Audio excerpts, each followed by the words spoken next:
Assalamualaikum dan salam sejahtera. Langit luas terbang ke diri, redup sayap pohon keladi. Izinkan saya perkenalkan diri agar ukhuwah bersemai nanti. Saya arwah Rehanah binti Muhammad Zulkifli, berumur 11 tahun. Saya bersekolah di Sekolah Kebangsaan Malagan, Kemaman Terengganu. Kod sekolah saya ialah TBA 2051. Hobi saya ialah membaca buku dan memasak. Saya bercita-cita untuk menjadi seorang pakar bedah. Kali ini, saya ingin kongsikan novel yang saya telah baca berulang kali kerana bahasanya yang mudah dan jalan ceritanya yang menyentuh hati saya. Novel berjudul Si Budak Sampah, tulisan Amir Hamzah Aziz, diterbitkan oleh Ana Muslim Sendirian Berhad. Novel yang menarik ini telah dicetak sebanyak 3 kali, iaitu pada tahun 2013, 2015 dan 2024. Ini menunjukkan ianya telah mendapat sambutan serta permintaan yang memberangsangkan.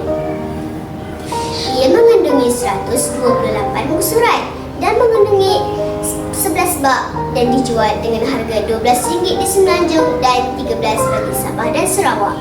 Menariknya, novel ini ada diselipkan hadis Nabi SAW di hujung setiap bab. Tema novel ini mengisahkan perjuangan seorang anak bernama Iman dan kematian ibu. Ayahnya Pak Zali tidak dapat menerima hakikat tersebut, berubah menjadi seorang yang penyayang dan bertanggungjawab kepada seorang yang baran, suka berjudi dan minum arak. Imanlah yang menjadi mangsa amarahnya.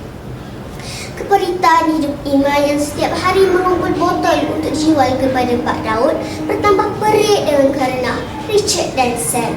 Mereka sering mengganggu Iman, menyelongkar dan memukah botol-botol yang telah dikumpul.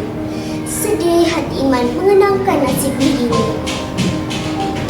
Iman selalu menangis di pusara ibunya, walaupun dia reda dengan ketentuan Allah.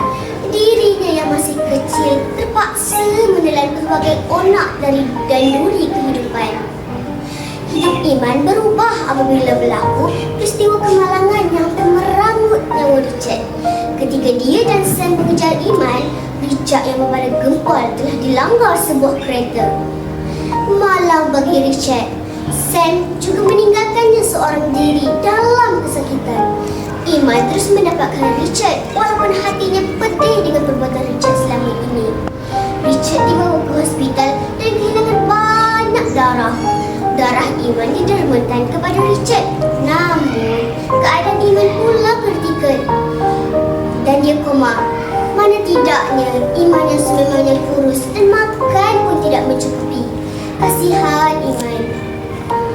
Peristiwa ini telah mengubah Pak Zali sedar dari lenangnya selama ini dan dia mula berasa takut kehilangan Iman seperti kehilangan isteri dan anak bongsunya.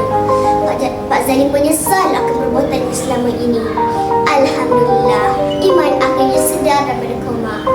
Bagi membalas jasa anak mereka, Datin Miuco dan Datuk Wong menanggung semua perbelanjaan persekolahan Iman. Bahkan bulan jatuh ke riba.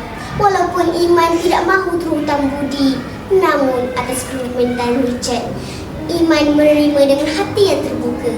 Pak Zali juga ditawarkan bekerja dengan Datuk Wong. Walaupun sudah bersekolah, Iman masih lagi mengutip botol pada waktu petang.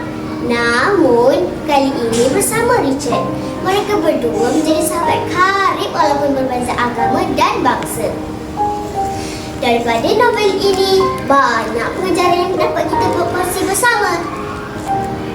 Kita perlu taat kepada kedua ibu bapa walau apapun keadaan mereka selagi ianya tidak melanggar perintah Allah.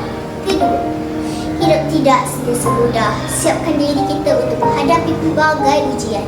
Ketiga, Masyarakat Majmuk di Malaysia mengajar kita untuk hidup harmoni tanpa mengira agama dan bangsa. Kita perlu pandai memilih sahabat, bukan kerana harta, nama, kualiti dan sebagainya. Perbuatan yang baik akan dibalas Allah dengan balasan yang baik. Sedikit komentar daripada saya. Novel ini boleh ditambah baik dengan menambahkan lebih banyak ilustrasi bagi menarik minat pembaca. Walau bagaimanapun, penulis telah berjaya membawa pembaca menyelami realiti kehidupan manusia. Akhir kata daripada saya, sabda Rasulullah sallallahu alaihi wasallam yang bermaksud, ikatan iman yang paling teguh ialah setia kawan demi Allah, berkonfrontasi demi Allah, kasih demi Allah dan